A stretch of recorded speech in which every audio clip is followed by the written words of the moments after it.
सहाबा की जिंदगियां हमारे लिए मीनार नूर हैं, और मेरे आका अलैहिस्सलाम ने खुद फरमाया, असहाबी कन नजूम, मेरे सहाबा सितारों की मानद हैं, और जो इनकी पैरवी करेगा फलाह पा जाएगा। तो सहाबा की जिंदगियां जाने जाना, जाने कायनात, जाने आलम, मुस्तफ़ा जाने रहमत सल्लल्लाहु अलैहि वसल्लम के ज़ेरे तरबियत और आपकी शागिर्दी में गुजरी हैं। तो अगर उनकी जिंदगियों का मुताला किया जाए तो वो इखलास के आला दर्जे पर फायज थे। हजरत सैयदना सिद्दीक़ अकबर रज़ी अल्लाह तआला अन्हु जब जमाना आया जाने आलम, जाने कायनात, मुस्तफ़ा जाने रहमत सल्लल्लाहु अलैहि वसल्लम का विसाल हुआ, तो हजरत सिद्दीक़ अकबर रज़ी अल्लाह तआला अन्हु जब मेरे आका अलैहिस्सलाम हयात थे तो एक घर में जाते थे जहाँ छोटी छोटी यतीम बच्चियां रहा करती थी, और उनके जानवरों का दूध दो के उनको दिया करते थे। जब मेरे आका करीम सल्लल्लाहु अलैहि वसल्लम का विसाल हो गया और आप खलीफा बने तो बच्चियां आपस में गुफ्तगू कर रही थी और कहती हैं कि बहनों, पहले तो हजरत सिद्दीक़ अकबर रज़ी अल्लाह तआला अन्हु आ जाया करते थे, अब तो शायद इतना मसरूफ हो चुके हैं कि वो ना आए।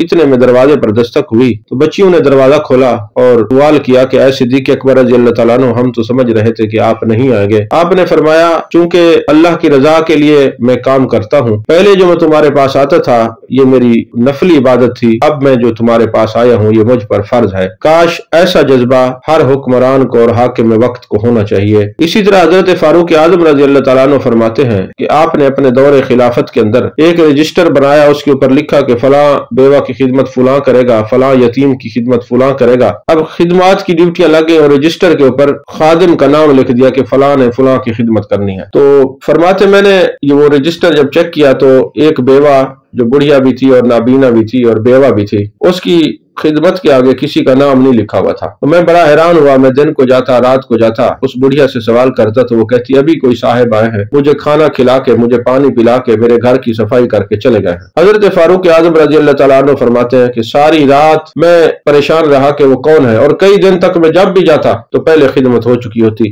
एक दिन मैंने इरादा किया कि आज मैं सारी रात जाग के गुजारूंगा, तो एक चौक में मैं बैठ गया छुप के। तो मैंने देखा रात के पिछले पैर एक शख्स है, चेहरे को छुपाया हुआ है, और आजकल तो सड़कें बन गई मस्जिद नबी शरीफ के इर्द गिर्द। उस वक्त तो पूरा शहर मदीना इतना ही था जितना अब मस्जिद नबी शरीफ है, संगे मरमर लगी हुई है। तो उस वक्त तो नुकीले पत्थर थे। फरमाते मैंने देखा कि एक जवान कपड़े से अपने चेहरे को छुपाए हुए और खरामा खरामा चलते हुए आ रहे हैं, और इतनी आहिस्तगी से कदम रखते हैं कि जूती भी नहीं पहनी हुई। और मैं सामने गया, मैंने कहा चेहरे से कपड़ा हटाएं तो मैं क्या देखता हूँ कि वो जनाब सैयदना सिद्दीक़ अकबर रज़ी अल्लाह तआला अन्हु थे। मैंने अर्ज की, हुजूर आपने जूती क्यों नहीं पहनी, इतने नुकीले पत्थर हैं। तो आपने फरमाया, चूंकि मैं इखलास के लिए और अल्लाह की रजा के लिए बेवा की खिदमत करने जाता हूँ, मेरी जूती की आवाज से पूरे मोहल्ले वालों को पता चल जाता कि मैं नेकी करने जा रहा हूँ, तो फिर अल्लाह की रजा का जो दर्स है वो खत्म हो जाता।